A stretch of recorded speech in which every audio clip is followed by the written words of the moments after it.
যারা খেয়েছে তারাই তাদের স্বাদ কি।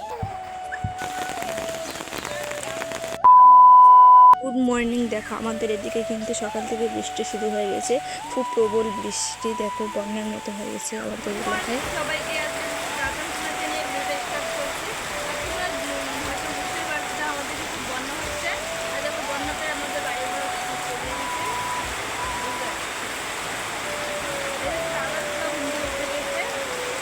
আমাদের ভালোই হচ্ছে, খারাপ। বাড়ির পরিবেশটা একবার দেখে নাও, কত জলে মানে বন্যা হয়ে গেছে আমাদের। এই যে আমাদের সবজি বাগানটা প্রায় ডুবে গেছে মনে হয়।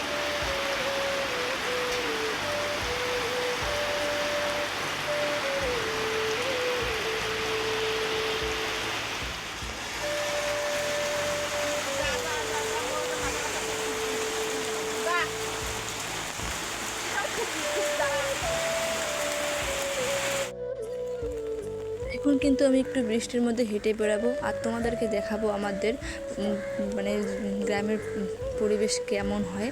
আর দেখো সম্পূর্ণ জমি কিন্তু জলে ভরাট হয়ে গেছে। আমাদের এই যে যেখানটায় আমি দাঁড়িয়েছি ওখানটা কিন্তু আমরা গরু বেঁধে রাখি, তার দেখো ওখানটাও কি জলে ভর্তি হয়ে গেছে। আর আমি দেখো জুতো পরে তোমাদেরকে হেঁটে দেখাচ্ছি, আমাদের ঘাস জমিটা ওটাও ভরাট হয়ে গেছে জলে।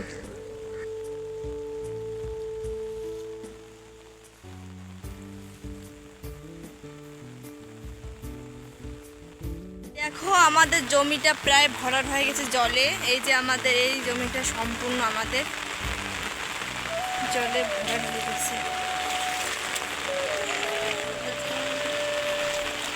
একটা গাছ পড়ে গেছে বৃষ্টিতে আমাদের আজকে। এখন বাজে 11টা প্রায়। আমি দেখো জামাটা চেঞ্জ করে নিলাম কারণ বৃষ্টিতে জামাটা ভিজে গেছিল। আর এদিকে দেখো দুজোকে ও বৃষ্টিতে বাইরে মানে বেরোতে চাইছে, যে বৃষ্টির জন্য তো বেরোতে হচ্ছে না। আর এদিকে চোলা কি দুষ্টুমি করতেছে। পাপা একসাথে থাকালাম আর দেখো দুজনের ভাইয়ের দুষ্টুমিটা একবার দেখে না। পাপা কি করতেছো? দুই ভাই কি করতেছো? কি করতেছো দুই ভাইয়ে? কি করতেছো? দেখো যেহেতু বৃষ্টি পড়েছে ছাগলগুলো কিন্তু বাইরে ঘাস খেতে যেতে পারছে না, তার জন্য দেখো বাড়িতেই খিদে পেয়েছে খুব, যেটাই দেবে সেটাই কিন্তু খেতে চাইছে। তো এদিকে আমার বোন সবজি কাটছে, কিন্তু আমাদের ছাগলটা ও কিন্তু সবজিগুলো খেতে চাইছে। আর আমার বোন আজকে আলু ভেন্ডি বেগুন তরকারি রান্না করবে, মানে আমার মা রান্না করবে, তাই আমার বোন কাটতে দিচ্ছে।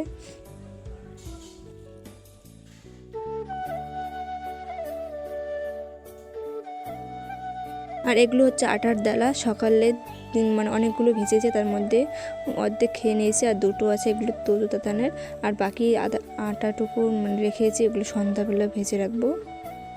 আর এদিকে শাকও পেয়েছিলাম দুই বোনে, তো শাকগুলো এখন ধুয়ে আনবো।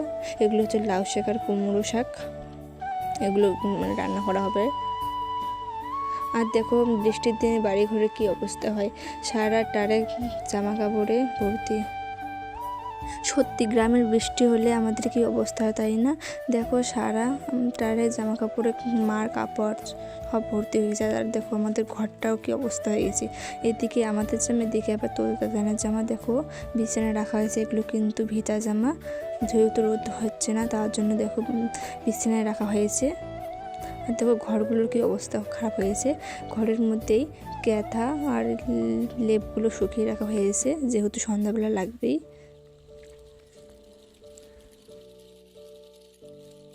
যে লাউ শাকের পাতাগুলো দেখলো ফেলে দিয়েছে, এগুলো এখন সাইডে ফেলে দিয়ে আসলো।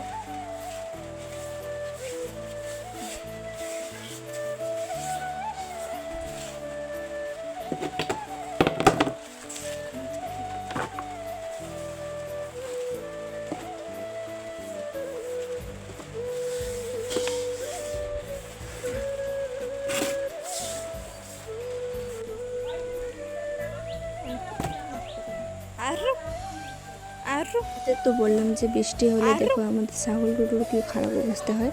তারা যেহেতু কোথাও ঘাস খেতে যেতে পারছে না, তার জন্য দেখো লাউ শাকগুলো দিয়ে দিলাম আর ছাগলটা কি সুন্দর করে খেয়ে নিল।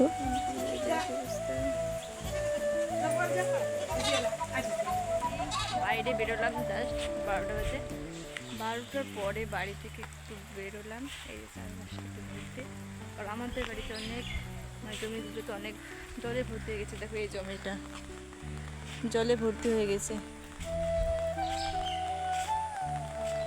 আমাদের এই সবজি বাগানটা মানে অত জল ভর্তি হয় নাই। আর দেখো এই জমিটা 1 হাঁটু করে জল হয়েছে। এখানে কিন্তু মাছ টাছ ধরা ভালো হবে, তাই না বলো? তো একটু রাস্তায় বেরোলাম, বোন গেছে দোকানে, ওকে একটু আনতে যাই কারণ ছাতা নিয়ে যায়নি ও। চলো দিলি না বত করছে আইসন উমর বাড়ি না ওরা ধন দেয় আরে তো দেয় আমার বাড়ি জান গাঁও যা। ও রাস্তাগুলো একটু পিচ্ছিল হয়েছে। আর এদিকে আমার বোন, ওকে খুঁজতে আমি আসলাম। কোথায় গেছিলিস? এই দেখো ও সজনে পাতা আনতে গিয়েছিল। ওগুলো দিয়ে কী হবে রে? কী হবে এগুলো দিয়ে? পেয়ালকা নাকি রান্না করবে ও। আমার বোন কিন্তু এগুলো রান্না করতে বেশ ওস্তাদ। তো চলো। আর এদিকে দেখো আমার ছোটো বোন আসছে। আর কেমন এটা মনে হচ্ছে নদী। দেখো এদিকে আমার ছোট বোন, দেখি কি নিয়ে এসছিস, দেখা না মুখটা এদিকে ঘোরা। ও তেল আর কালাই নিয়ে আসলো। তো এখন একটু বৃষ্টি কমলো আর তার জন্য ছাতায় উঠলো না। আমাদের বাড়িটা তোমরা তো দেখলে বোন এগুলো নিয়ে আসছো। তো এখন এগুলো ভালো ভালো কুচি কুচি করে সে কাটবো। তার জন্য দেখো বোন করতেছে এরকম করে। তো আমিও করবো এখন। তো চলো করা যাক।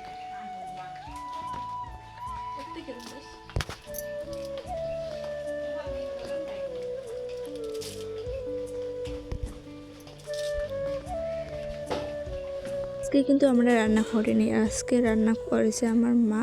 আর দেখো এখানে ভাত হয়ে গেছে, আর মা এখানে তরকারি বসিয়েছে। আর এদিকে ফোন করছে আমার দিদির যা, ফোন করেছে আমার মাকে।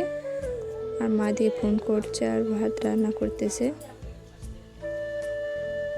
মা যেদিন রান্না করে সেদিন কিন্তু আমাদের খাওয়াটা খুব ভালো হয়। আজকে তো আবার অনেক কিছু তরকারি, যেমন ছ্যাঁকা, ঘন্ট, শাক। আর এদিকে দেখো এগুলো হচ্ছে কালকের শাক। তোমরা তো জানো আমাদের শাক, পাট শাক আছে, তো ওগুলো তুলেছি। কালকে যেহেতু বিক্রি হয়নি তার জন্য বাবা রেখেছে আজকে সন্ধ্যা, যেহেতু মা ছ্যাঁকা রান্না করবে সজনে পাতা, তার জন্য মাকে রসুন কেটে দিচ্ছে। আর আমার বোন থেকে কিন্তু খিচুড়ি বসিয়েছে, ছোটো বোন আমার।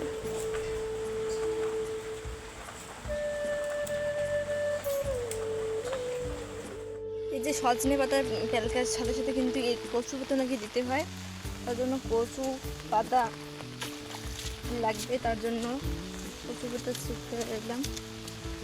এগুলো এখন ছিঁড়বো। কচি পাতা পাতাগুলো ভালো তাড়াতাড়ি এসে হয়ে যায়।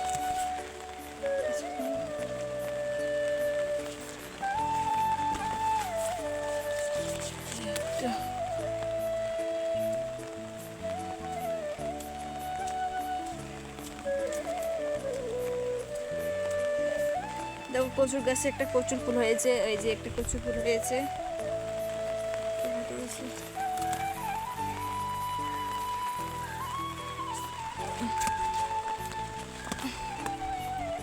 বেশি লাগবে না, অল্প দুটো হয়ে যাবে। আর দেখো আমি জমির বাড়ি থেকে কমপক্ষে 20টার মতো কচু পাতা নিয়ে এসেছি। তারপর দেখো আমি এগুলোকে কুচি কুচি করে কেটে দিচ্ছি।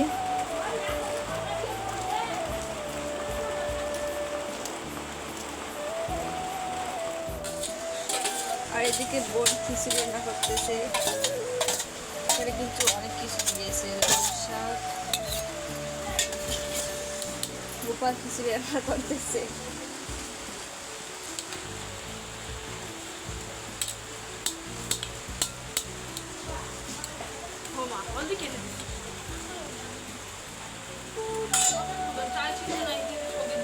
এদিকে দেখো মাছ ছাকার জন্য রসুন আর লঙ্কা তেলে ভেজে জল দিয়ে বসিয়ে দিয়েছে গরম হওয়ার জন্য। তারপর আমি একটু এসে ঘাটা দিলাম বা নাড়া দিলাম। আর এদিকে আমার মা একটু বাটাবাটি করছে, যেহেতু বাবা ছেঁকা খায় না, তার বাবার জন্য একটু বাদাম চাটনি করলো। আর এদিকে কিন্তু তরকারি হয়ে গেছে অনেক কয়টাই, বাদামের চাটনি, ঢেঁড়স ভাজা, আর হয়েছে শাক। তারপর সে ভাজা একটা। আর এদিকে দেখো আমি যেগুলো কচু পাতা মাকে কুচি কুচি করে কুটে দিয়েছি ওগুলো নাকি কম হয়েছে, তার জন্য বোন আরও জমি থেকে কচু পাতা নিয়ে এলো, তার জন্য ও কুটি দিচ্ছে মাকে। আর এদিকে কিন্তু আমি শেখা বসিয়ে দিয়েছি, মা অল্প একটু নাড়া দিয়ে ভাত খেতে বসলো। আর এইদিকে আমি এখন রান্না করব এই শেখাটা। তোমরা জানো রাজবংশীদের প্রিয় খাবার হলো সজনে পাতার পেলকা বা অন্য কিছু ছেঁকা। এগুলো রাজবংশীদের প্রিয় খাবার, ওগুলো যে কেউ খেলেই তার জিভে জল এসে যায়, না খেতে চাইলেও সবাই কিন্তু খেয়ে নেয় এই ছেঁকাটা। দেখো এদিকে গল্প করতে করতে আমাদের কিন্তু ছেঁকাটা হয়ে গেছে, এখন আমি উনুনের মধ্যে বসিয়ে রেখেছি। আর এদিকে দেখো আমাদের এই ছেঁকা সম্পর্কে কি বলে। পেলকা যারা খেয়েছে তারাই তাদের স্বাদ কি। এক বাটি পেলকা, এক থালা ভাত, এক নিমেষেই শেষ হয়ে যাবে, মাংস কেউ হারবে না।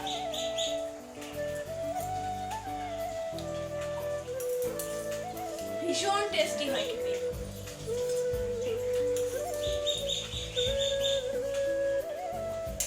তার জন্য কত লোক রান্নাঘরে সবাই চলে গেল। আমার বোন এখন আজকে ভাত খাবে, ও তাদের নিচ্ছে। বোন আমার জন্য একটু বার না, বুনো ওর জন্য কি কিনে দি, আমি এখন ভাত খাবো। তো চলো ভাত খাওয়া যাক। এদিকে কিন্তু আমার বাবা মা ভাত খেতে বসে গেছে। বৃষ্টি কমে গেল। আর দেখো প্রদূষণ এখন জাস্ট ঘুম থেকে উঠলো। ও দেখো এদিকে আমরা যে সজনে পাতার পেলকা দিয়ে ভাত খেতে চাইছিলাম, ও কিন্তু ওইটা দেখে পেয়েছে, ও খেতে চাইছে। তাই তুমি খাবা বাবা, খাবা তুমি পেলকা দিয়ে ভাত খাবা? ও খেতে চাইছে দুই ভাই বোনে। তার জন্য ওকে একটু এখানে নিয়ে এসলাম আড়ালে, ওদিকে ওর মা খেতেছে। বাবা তুমি খাবা? দেখো মা বাবা ভাত খাওয়া শেষ হলে আমি কিন্তু ভাত খেতে বসে গেছি, আর আমার বোনও ওদিকে আছে ভাত খেচ্ছে। আর এখন বাজে বিকেল 4টার মতো, যেহেতু বাড়িতে কেউ নেই, আমি একাই, অবশ্য দিদিরা সবাই বেরোতে গেছে একটু বাইরে।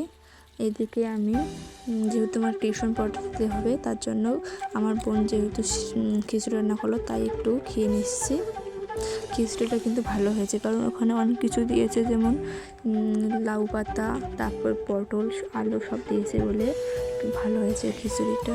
খিচুড়ি খাওয়া শেষ হলে বাইরে বেরোতে দেখি আমার বোন একটা কাকুর বোনের মাথায় যেহেতু উকুন হয়েছে, ওর উকুন দেখছে। আর এদিকে আমার বোন দুটো পেয়ারা দিল, তার মধ্যে একটা খেতে খেতে তোমাদেরকে দেখালাম আমি কীভাবে খাচ্ছে। আর এদিকে দেখো আমার ছোট্ট বোন সঙ্গে আড্ডা দেওয়ার পর এখন মনে হয় 5:30 বাজে। এখন কিন্তু আমি যাচ্ছি প্রাইভেট পড়াতে। তো আজকের ভিডিও এখানে শেষ, দেখা হচ্ছে পরে একটা নেক্সট ভালো ভিডিওতে। ততক্ষণ পর্যন্ত অপেক্ষা করো। আর তোমরা যারা যারা এখনও আমার চ্যানেলটিকে সাবস্ক্রাইব করোনি তারা অবশ্যই আমার চ্যানেলটিকে সাবস্ক্রাইব